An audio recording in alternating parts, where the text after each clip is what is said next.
tem uma diferença grande, né, entre você ser feliz com os seus filhos e você viver uma maternidade feliz. E eu sou muito feliz com o filho que eu tenho, eu sou muito realizada, eu amo de paixão meu filho, eu tenho uma relação com ele fenomenal e eu sou feliz e leve na minha maternagem. Vocês entendem essa diferença?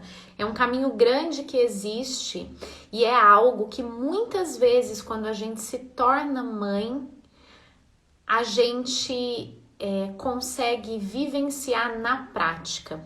E aí vem todos os sentimentos possíveis. Vou falar alguns aqui e eu quero que vocês me digam aí se vocês sentem esse tipo de emoção. Dizem que quando nasce uma mãe, nasce a culpa, né? Eu não sei se necessariamente nasce a culpa, eu não gosto de nada que generaliza, né? Mas eu entendo sim que quando nasce uma mãe, a gente se cobra demais que sejamos uma mãe pronta e o mais grave não é nem que a gente seja uma mãe pronta, né? Porque o bebê, a criança, a gente ainda tem muito um trabalho, existem muitas linhas, muitos profissionais, muita ajuda para a gente olhar a infância como uma construção, como algo e uma fase onde haverá um desenvolvimento. Mas a mãe, existe uma cobrança, e é uma cobrança social, histórica, que a mãe esteja pronta, né? E a mãe não nasce pronta, a mãe nasce e vai se construindo. E assim como qualquer outra fase, e assim como qualquer outro ser humano, a mãe é humanamente cheia de falhas, cheia de características que precisam ser lapidadas. Não para buscar a perfeição, longe disso, né? Eu acho que quando a gente caminha em busca da perfeição, a gente nunca vai conseguir abrir mão e se libertar da sobrecarga e da autocrítica. A gente precisa caminhar muito mais em busca da felicidade do que em busca da perfeição. E esse é um caminho que a gente precisa, e tantas quantas vezes for preciso, eu volto aqui para falar desse tema.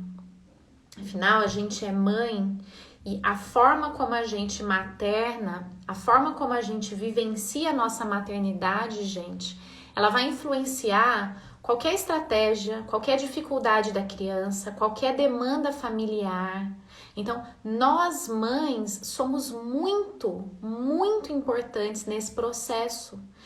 Pouco adianta a gente olhar para a criança com um olhar positivo, generoso, de compaixão, de compreensão, se a gente olha para a nossa maternidade, para as exigências que a gente se faz com um olhar de autocrítica exagerada, uma autocobrança desmedida e uma busca pela perfeição. O que é isso, Aline? Uma autocrítica exagerada, uma autocobrança desmedida e um excesso de busca da perfeição. É a sensação de que quanto mais eu conseguir carregar o mundo nas minhas costas, melhor mãe eu vou ser, porque eu vou dar conta de mais coisas. Eu vou conseguir englobar mais incêndios que eu tenho que apagar, eu vou conseguir englobar mais necessidades que eu tenho que desenvolver, eu vou conseguir ficar gerenciando mais tarefas, eu vou conseguir coordenar melhor a minha família e sempre com a ideia dessa busca de mais. E quando eu falo sobre sobrecarga materna, a imagem que vem à minha cabeça é aquela sensação de alguém com um peso muito grande nas costas, muito grande, mas o essencial da sobrecarga materna que eu queria trazer hoje aqui para vocês, porque tem vários pontos de vista, né? E todos eles são reais, são relevantes, mas o que eu mais queria trazer para vocês é que a sobrecarga materna, imaginem uma mulher com um peso nas costas, bem pesado mesmo, grande, importante. E um peso, gente, não é algo ruim. Eu acho que essa é uma sacada bacana, porque o tempo todo quando eu vou falar de sobrecarga materna, eu não tô falando de mães que não amam ser mães. Eu não tô falando de mães que não são realizadas com a maternidade. Eu não estou falando de mães que não desejaram ter um filho ou que estão se sentindo cansadas. Não é isso. Eu tô falando de uma mulher com um peso muito grande, muito intenso, muito denso, muito pesado e que coloca diversos outros pesos em cima, um se sobrepondo ao outro. Vocês conseguem fazer essa visualização do que é a sobrecarga na maternidade? A maternidade, ela não é uma vivência de sobrecarga. A maternidade em si, ela é um processo e cada um vai vivenciar de uma maneira. Mas acontece muito da maternidade hoje em dia, então a gente precisa contextualizar a nossa maternidade, a gente pode fazer isso, a gente merece fazer isso. Quando a gente contextualiza a nossa maternidade, entende que estamos vivendo tempos diferentes, que vivemos realidades diferentes. Quantas de nós trabalhamos, né? E eu não gosto muito de usar o termo trabalho fora, né? Por quê? Porque dá a impressão que aquelas mulheres, e são muitas, né, que depois de se tornarem mães, trabalham em casa, né? Trabalham com artesanato, trabalham como autônomas, mas muitas de nós que não necessariamente precisamos trabalhar fora, mas que trabalham em casa, também tem esse papel social, né? Então, é mais uma caixinha. Aline, é uma caixinha ruim, trabalhar é uma coisa pesada, trabalhar é uma coisa difícil, um peso, né? A gente vê peso como algo negativo, e não é. Mas o um peso sobre outro peso cansa, né? Cansa quando a gente acumula muitas funções. E como a gente faz para conseguir dar conta de todos os nossos sonhos e de todas as nossas tarefas? A gente foi se distanciando das famílias, as cidades ficando maiores, mais urbanizadas, a divisão e a dinâmica de convivência social trouxe para a maternidade também esse tipo de sobrecarga, né? Eu mesma hoje estou numa situação atípica, diferente, que muitas de nós vivemos também, mas hoje, por exemplo, eu tô só com as meninas, quem me ajuda hoje não pôde vir porque precisou cuidar do filho e todas as minhas demandas continuaram. Então, puxa, de manhã ainda pensei, hoje é o dia de eu falar sobre sobrecarga materna e eu quero abrir um pouquinho dessa sensação, assim.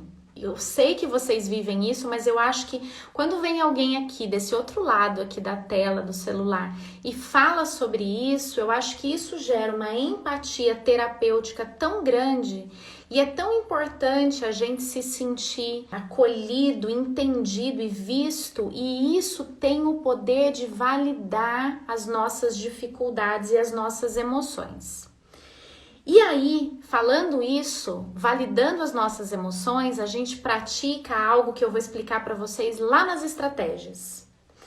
Porque a live é para mãe e tem estratégias sim, assim como tem estratégias para as crianças, a gente tem ao fim dessa live as 7 estratégias para você viver uma maternidade com menos sobrecarga. Eu queria compartilhar com vocês o quanto que quando a gente consegue olhar para as nossas dificuldades e dizer: é difícil mesmo, mas nós somos demais. E por quê?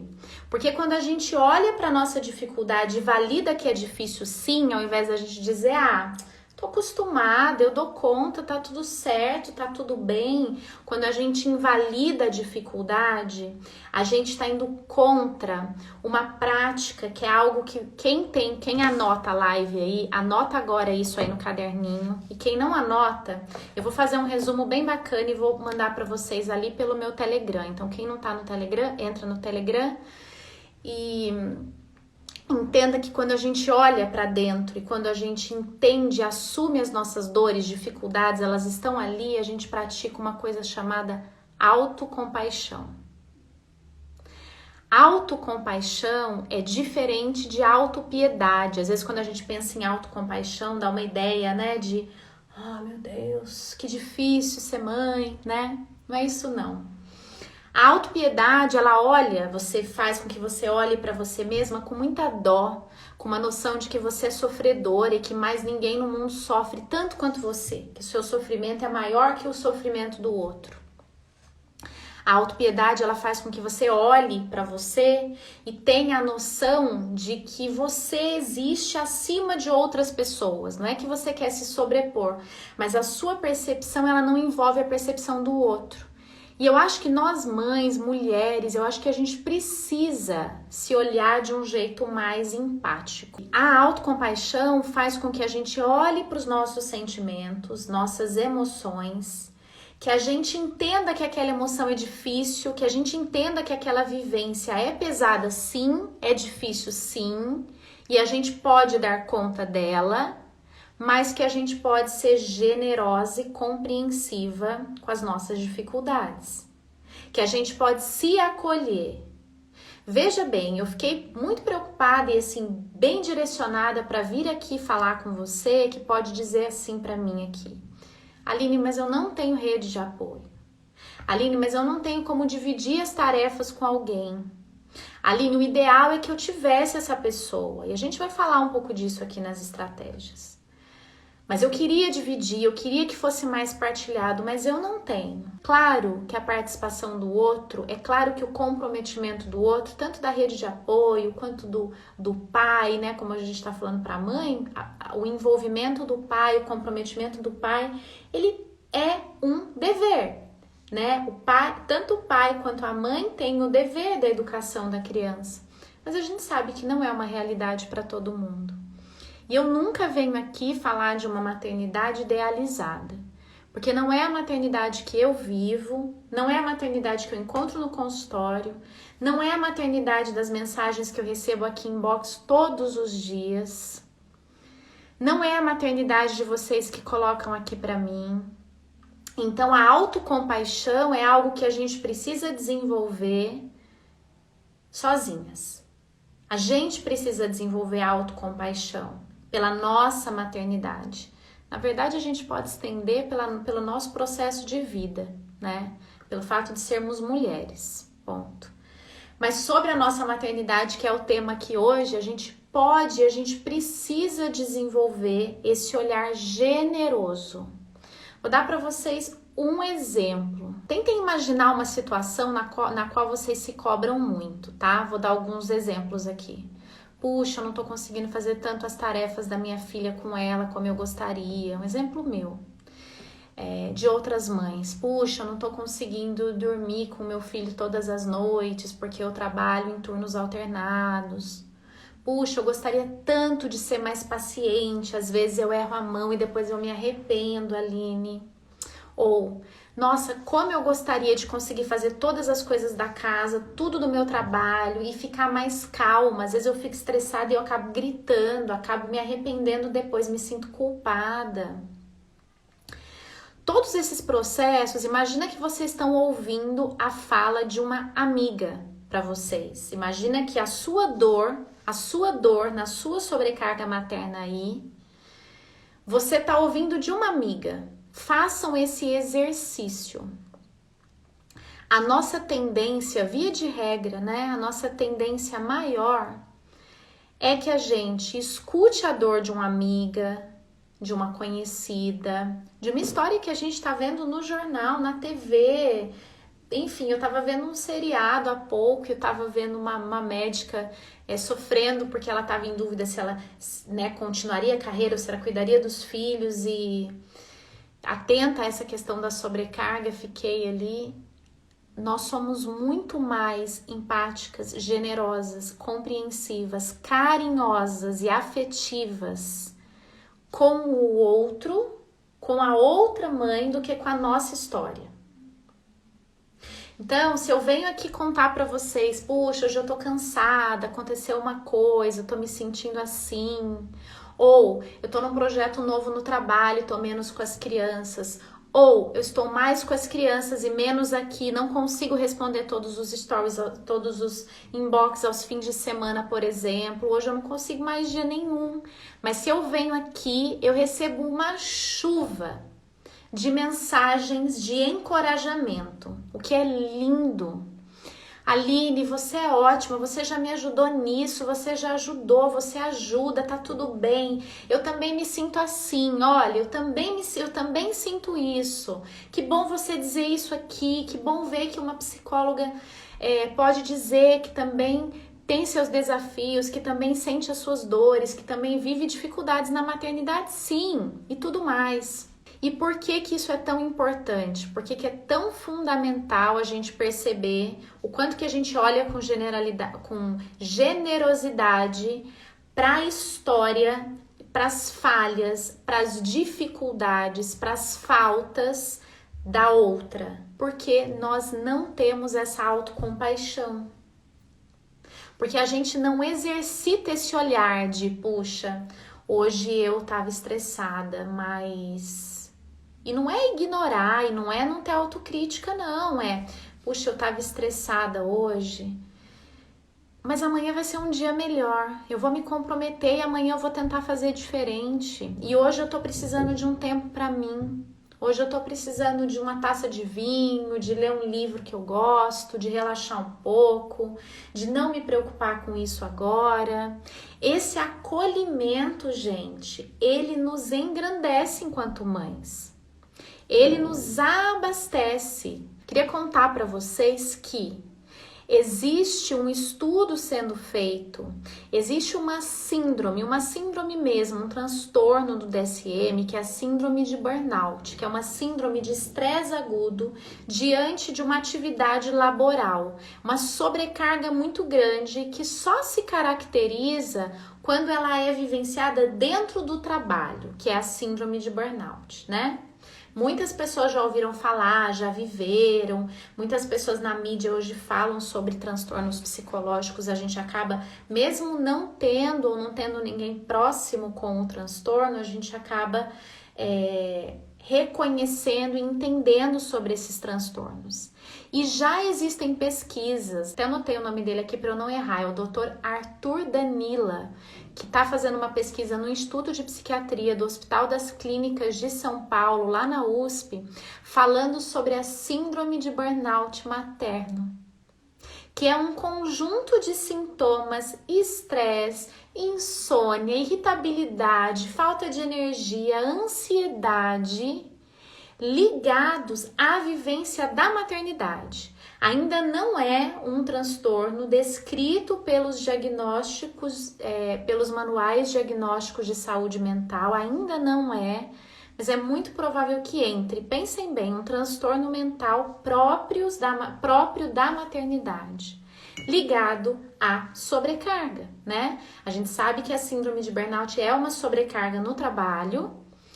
A síndrome do burnout materno é uma sobrecarga dentro da maternidade. Então, a gente precisa sim falar sobre isso muitas e muitas vezes, porque é uma tendência materna, é uma tendência nossa de olhar para a maternidade como uma função, como uma tarefa que demanda da gente, às vezes, uma energia sobre-humana. É importante a gente tirar desse lugar de santidade as mães, né? Por quê? Né? Mãe é maravilhoso, mãe é tudo de bom, mãe é uma coisa sensacional, mas não é do outro mundo, é desse, né? E justamente por sermos desse mundo, justamente por sentirmos todas essas emoções, cansaço, sobrecarga, dificuldades, é que a gente se culpa e se cobra, porque existe essa dicotomia entre tudo que eu sinto e tudo que eu esperava sentir. Sabe aquela expectativa que vem com a maternidade, até com o primeiro filho em geral, de que a gente vai se tornar mãe, aquilo vai ser tão maravilhoso que a gente só vai ter sentimentos positivos? Isso é falso, gente. Isso é irreal, né? Isso não é uma maternidade real. E aí, quando a gente vive essa maternidade real, a gente acha que a nossa maternidade está errada. A gente acha que a nossa forma de maternar não é boa o suficiente, não é saudável o suficiente, não é bacana o suficiente para nossa família, para os nossos filhos, e aí a gente se culpa em demasia. E aí a gente considera que esse processo que a gente está vivenciando é um processo inadequado. E aí muitas vezes o sofrimento vem não pela situação que gera sofrimento, o cansaço do dia a dia, a sobrecarga de eu sou mulher, sou mãe, sou profissional, tô na pandemia, tem as tarefas online, tem a aula, tem a casa, tem as minhas emoções, tem a minha TPM, tem a minha realidade, aí tem os meus filhos, aí tem a forma de educar, a disciplina positiva. São tantas janelinhas abertas que muitas vezes a gente olha para tudo isso e a gente fica com a impressão de que a gente não dá conta. Ninguém dá conta. Essa é a realidade, né? E eu arrisco dizer que as que dão conta, né, de tudo isso desse jeito, com essa cobrança, com essa intensidade e tudo ao mesmo tempo, pagam um preço muito alto por isso. Pagam um preço muito alto por isso. Muito alto, né? E não só a mãe, porque o que acontece com uma mãe, com uma maternidade, onde existe uma sobrecarga diária, frequente, crônica? Eu não tô falando de um dia de estresse, de um dia cansado, eu tô falando de um estresse crônico, né? De uma maternidade que você olha para ela com aquela sensação de puxa, eu tenho que cumprir, eu tenho que cumprir, eu tenho que cumprir, tem mais uma tarefa, eu não tô dando conta. A relação com as crianças fica muito prejudicada. O fim da linha são elas. E aí tudo aquilo que a gente aprende, né, para ajudar a criança a superar o medo, até autoestima, até autonomia, até independência, a lidar com os próprios erros, vai por água abaixo. Porque a gente não consegue sustentar uma relação onde a gente não se sente visto, amado, respeitado. Eu acho que tudo isso que a gente prega e que a gente ensina para as crianças, a gente precisa minimamente usar de uma forma recíproca. A gente precisa transmitir através do nosso autocuidado, através da nossa autoestima, através da nossa autocompaixão, através da nossa assertividade de dizer: hoje eu estou cansada, agora a mamãe está com dor de cabeça. Dentro dessa casa, dentro dessa situação, eu preciso que vocês colaborem com a casa, não é comigo. É a casa que precisa da colaboração de todos. Porque quando a gente pede ajuda pra gente, a gente acaba personificando a casa, a gente acaba personificando uma dinâmica e uma estrutura que é coletiva e que só vai ser encarada como coletiva quando a gente também abrir mão e sair do papel de grandes gerenciadoras, de delegar o tempo todo, de coordenar o tempo todo. Ah, Aline, mas se eu não coordeno, nada acontece. Será?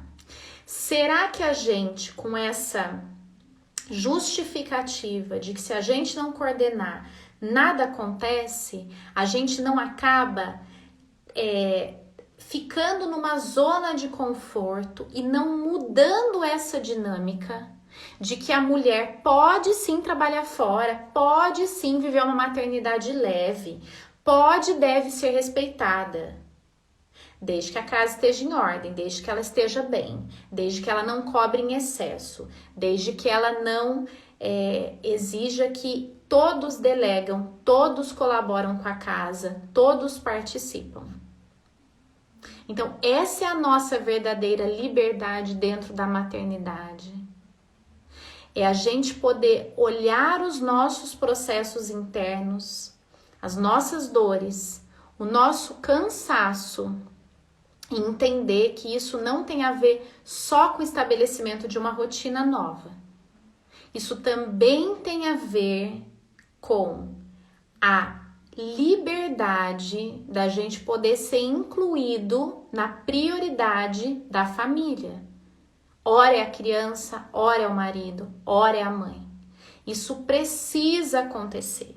Vamos falar das 7 estratégias? Vamos lá, vamos levar isso para prática. Vamos transformar todo o conhecimento em ações práticas. E aí depois vocês me contam qual das estratégias faz mais sentido para vocês e qual vocês já vão colocar em prática amanhã. Primeira estratégia. Eu espero que vocês gostem. Fiz todas com muito carinho e acho sim que são as estratégias mais efetivas ao longo desses quase 15 anos atendendo famílias. São as estratégias que eu vejo os olhinhos das mães brilharem. Primeira estratégia, filtre os palpites. Aline, mas o que sobrecarga tem a ver com palpite? Tem a ver que assim, a gente precisa confiar um pouco não, muito, na nossa intuição. A gente precisa confiar no que a gente entende que é bom para nossa maternidade. Quando a gente confia nisso, o palpite que vem, e olha só, eu nem tô falando daquele palpite maldoso, tá, gente? Esse daí você nem filtra, você espanta, deixa ele longe de você. Eu tô falando aqui do palpite de quem te ama, de quem tá perto de você. Eu gosto da seguinte frase para palpite. Uma triagem básica. A pessoa ajuda? Não, não pode palpitar. A pessoa ajuda? Sim, pode palpitar. Mesmo a pessoa que ajuda, eu não tô falando do marido, do parceiro, do pai que é comprometido, eu tô falando das ajudas. Sogra, mãe, tia, prima, vizinha, amiga. Sob o meu crivo aqui, o meu critério aqui, pode palpitar, mas esse palpite vai ser avaliado por você.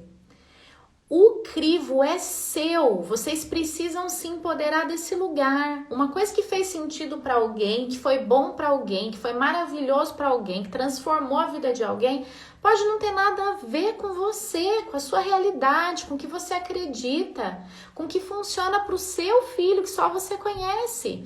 Eu brinco, gente, é um exemplo super simples, mas é uma coisa que eu não canso de dizer. Quem me segue aqui, me conhece, sabe que eu sou a louca das meias, né? Eu não consigo ver uma criança num tempo frio, como hoje, por exemplo, num piso frio sem meia. Eu já falo, tem que colocar meia, não importa, tem que colocar meia. E aí, eu tava assistindo uma vez o Drauzio Varela. Drauzio Varela, se um dia você me escutar aqui, eu vou falar de ti. Eu brinco assim, Drauzio Varela pode baixar aqui agora e dizer que pisar nesse chão frio não adoece os meus filhos, mas eu sei que adoece. Então, não adianta, tem algumas coisas que não adianta a gente discutir teoria. A gente precisa levar pra prática. Pra mim, funciona assim. E aí, quando a gente entende que o que o outro traz pode ser muito bem bom para o outro, a gente também respeita a opinião do outro. A nossa ideia não é convencer ninguém. A nossa ideia não é arrastar ninguém para a nossa forma de maternar, não. Cada um precisa descobrir a sua. E a gente também se descobre nessa antítese, né? Nessa diferença. A gente olha para o que o outro sugeriu e diz, para mim não funciona. Até hoje aqui o que eu tô falando para vocês, pode ser alguém que me escute e diga, para mim não faz sentido o que a Aline tá falando. Para mim não funciona, não é assim. É isso que eu quero que vocês façam. É exatamente isso que eu quero que vocês executem na maternidade de vocês.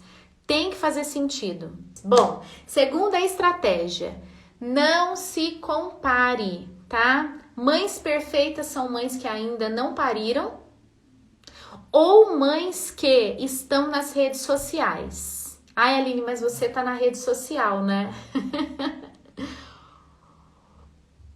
Eu não tô criticando, gente, quem tá na rede social. E não tô dizendo que postar uma foto linda com os filhos num momento prazeroso é falso, não é isso não. Eu tô dizendo que quando a gente olha pra foto da mãe que tá na rede social, que quando a gente segue uma mãe que tá na rede social, que quando a gente escuta alguém que não é mãe, também não tô dizendo que, né, não tô dizendo dos profissionais, hein? Não, tô dizendo de pessoas que não são profissionais. Porque tem uma frase que diz assim, né? Fui uma mãe perfeita até o dia que tive filhos. E é real mesmo isso. A impressão que a gente tem do que a gente ainda não viveu é distante. E quando nós, mães comuns, mortais, não santas, né? Não santificadas, quando a gente olha a mãe da rede social, a gente tem a impressão que a nossa maternidade é um lixo. Que a nossa realidade com o nosso filho é muito triste, é muito sem graça, né? A gente olha aquela mãe toda linda, de manhã, com os filhos correndo por um campo lindo, enorme, aquela casa é maravilhosa, as crianças correm, as crianças fazem aula online sem brigar, e elas amam tudo aquilo, e a mãe tá realizada, a mãe não se sente sobrecarregada. Falso, gente. É falso. Falso em que sentido? Não é que aquela mãe está interpretando aquilo, não é isso não. É que é um recorte só.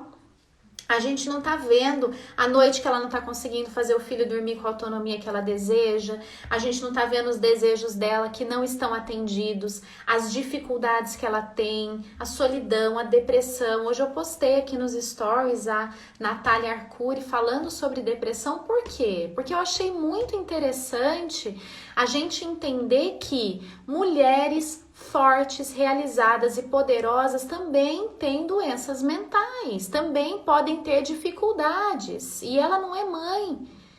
E por que eu trouxe isso? Porque eu acho que a gente aproximar as mães das mulheres, né, faz com que a gente entenda que não é porque a gente se tornou mãe que a gente vai adquirir superpoderes, é como se batesse uma varinha mágica assim na gente, né? E às vezes uma pessoa que tinha dificuldade em dormir pouco e ficava muito mal-humorada, agora você é mãe, você tem que dar conta. Não vai acontecer isso, gente. Não existe esse milagre. O que existe é uma construção. Você constrói afeto, amor, dinamismo, autoconhecimento. É dia após dia. Então, mães perfeitas não sofrem, não choram, não perdem a paciência, não se sobrecarregam, não se estressam e não existem, tá? Então, não se compare. Use a história do outro como inspiração. O que na história do outro eu posso trazer para mim e que pode me ajudar e que vai me encorajar e que vai me fortalecer? São essas pessoas que você deve ter por perto. Ah, Aline, então aquela pessoa que só te critica, que só te põe para baixo, que só te faz sentir mal, para que ficar perto? Para que buscar isso? Afinal, gente, a gente consegue diferenciar muito bem quem faz uma crítica porque quer o nosso bem de quem faz uma crítica porque quer criticar. Para quê? Com que objetivo a gente vai alimentar essas relações? E isso destrói a nossa autoestima como mães. E a gente precisa fortalecer as nossas fontes de energia. Descubram isso e se agarrem a elas.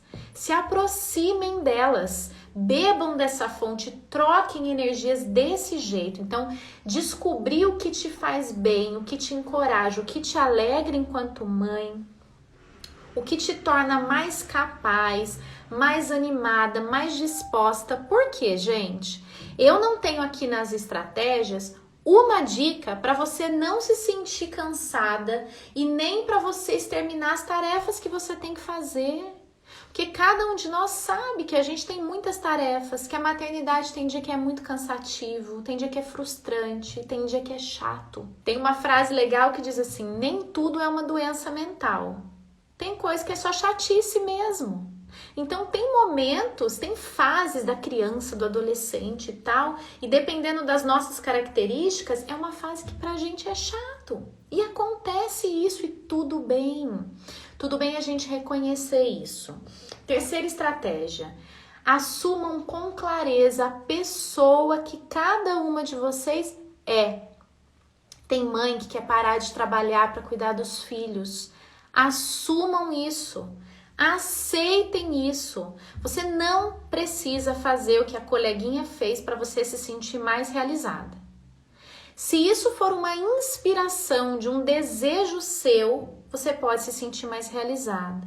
Mas se não tiver nada a ver com a sua essência, com a sua vontade, vai ser só mais uma malinha que você vai colocar assim nas suas costas e vai te deixar cada vez mais pesada, cada vez mais olhando para baixo e se sentindo desgastada.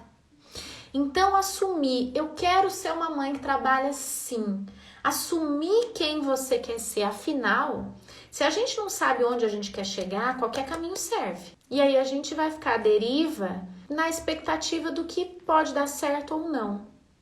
Quando a gente sabe onde a gente quer chegar, a gente tem mais chance de escolher o caminho, de se planejar, de se organizar, de entender exatamente o que eu quero da minha maternidade.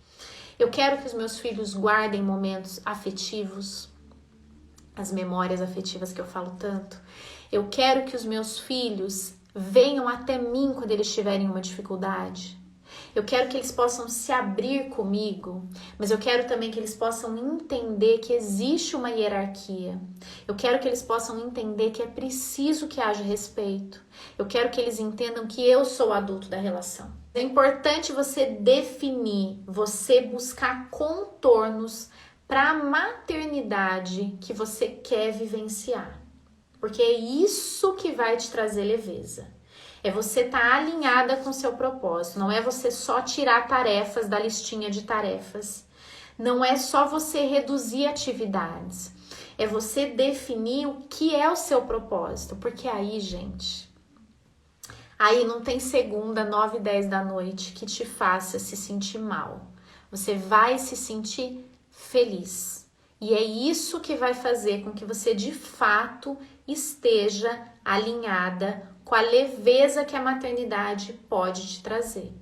Quarta estratégia: valide todas as suas emoções. Gente, parece uma bobeira tão grande, mas eu dificilmente vejo em grupo de WhatsApp de escola, em grupo do Facebook, em roda de mãe, em aniversário infantil, a mãe dizendo assim: eu tô exausta hoje, eu já não tô aguentando. Hoje eu tô cansada, eu não tô aguentando mais, eu tô me sentindo irritada, E por que a gente não escuta isso? Porque geralmente a gente faz uma associação da maternidade associada com prazer, harmonia, alegria, satisfação, carinho, aceitação e todas as outras emoções. Por que as mães que estão ali na linha de frente com a criança, gestando, parindo, cuidando, ninando, assoando o nariz, correndo atrás, fazendo dormir, acordando mais cedo, não estariam cansadas, sobrecarregadas, estressadas, com raiva, tristes? Todas as emoções precisam ser validadas. Todas as emoções são importantes e elas dizem alguma coisa para você. Sabe quando a gente valida que a criança, filho, tudo bem você chorar, tudo bem você se sentir triste, acontece, você pode sentir isso. Digam isso para vocês. Tragam esse aprendizado e essa estratégia de acolher o sentimento da criança para o seu sentimento. É isso também que vai ensinar o seu filho a conseguir validar os sentimentos e as emoções que ele tem. A tristeza faz parte, a raiva faz parte, e a gente pode olhar para elas como grandes amigas que estão ali do nosso lado e estão nos avisando alguma coisa. Nossa, Aline, mas eu tô sentindo muita tristeza. Tem alguma coisa errada. Aline, eu tô sentindo muita raiva. Também tem alguma coisa errada. Porque muitos sentimentos negativos, eles podem estar denunciando ou alguma dificuldade, ou alguma dinâmica que precisa ser corrigida. Porque, gente, uma realidade e uma dinâmica familiar que causa esses sentimentos em excesso numa criança, se eu recebo uma criança que me diz que tem se sentido muito triste, com muita raiva, tem alguma coisa errada. Não tem? Vocês não vão acender uma luzinha vermelhinha Por que que nas mães, quando isso acontece, a gente só diz, a maternidade é difícil mesmo, maternidade é uma fase. Não é uma fase, gente, a gente vai ser mãe ad eterno, né? A gente vai ser mãe por muitos e muitos e muitos e muitos anos, todos os nossos anos, né? Então a gente precisa fazer as pazes com as emoções que a maternidade também traz. E as emoções e a maternidade também traz as emoções negativas. Negativas no sentido de serem emoções que nos trazem sentimentos desconfortáveis. Mas eles estão nos avisando do que está acontecendo ali e do quanto que a gente precisa olhar para aquilo e fazer alguma coisa. Quinta estratégia. Mãe, esposa, trabalho fora, cuido da casa. A conta não fecha, eu nunca consigo fazer essa conta fechar.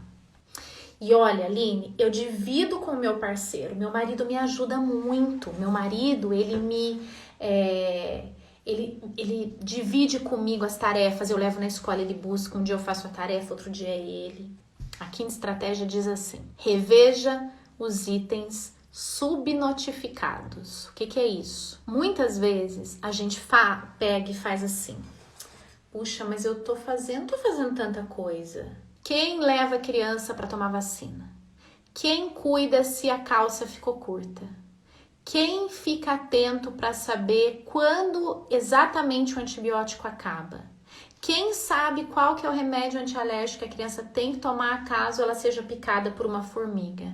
Quem sabe exatamente qual é a amiguinha que quando chega perto da criança, é uma amiguinha que leva a criança para um canto e acaba falando coisas para a criança que fazem a criança se sentir culpada e você tem que intervir porque a amiguinha é 1 ano e 3 meses mais velha? Quem sabe exatamente que a criança está mal-humorada porque ela acordou um pouco mais cedo e ela não tomou café e quando ela passa 2 horas assim, a glicose cai, ela se sente... Tudo isso é tarefa, gente. E essas tarefas fazem com que a gente se sinta sobrecarregada sem perceber. A gente não conta que faz tudo isso. A gente conta que, eu cuido da casa, eu faço o almoço, eu faço a tarefa com meu filho e eu nem trabalho fora, Aline. Eu digo, não precisa. Você faz tanta coisa, mas tem um monte de coisas aí nesses intervalos que eu chamo de itens subnotificados. Sabe quando a gente pega uma mala para viajar e fala, mas eu só coloquei uma calça jeans, 2 blusinhas e um par de sapato. Tá, mas quantos brincos você colocou? Quanto shampoo? Quanto creme? Quanto lenço? Quantas toalhas? Sabe esses itens miudinhos que quando a gente soma ficam pesados? Esses são os itens subnotificados. Revejam isso urgentemente todos os dias, sempre que for preciso. Vou fazer uma outra analogia. Sabe quando a gente fala assim, a fatura desse mês do cartão veio tanto, mas eu não gastei quase nada, eu fiz 2 compras. 2 compras grandes, mas eu fiz 17 compras pequenininhas. 20, 30, 70, 82, 18, 19, somem isso. O montante que dá é assustador. Esses são os itens subnotificados. Geralmente, na maternidade, isso acontece muito. Então, quando eu atendo um casal, geralmente eu pergunto como que as tarefas são divididas ali entre eles em relação aos filhos. E eles falam das tarefas maiores, e aí eu começo a questionar as tarefas menores. Quem buscou a terapia? Quem é responsável por trazer aqui na terapia? Quem soube do meu trabalho? Quem escolheu a escola? Quem está em contato com a professora? Quem está no grupo do WhatsApp da escola? Quem que cuida dos boletos da criança? Quem que cuida das roupas? Quem que cuida da medicação? Enfim, gente, daria mais 1 hora aqui só desse item, né? Vamos para o 6, tá? 6ª estratégia. Delegar também cansa.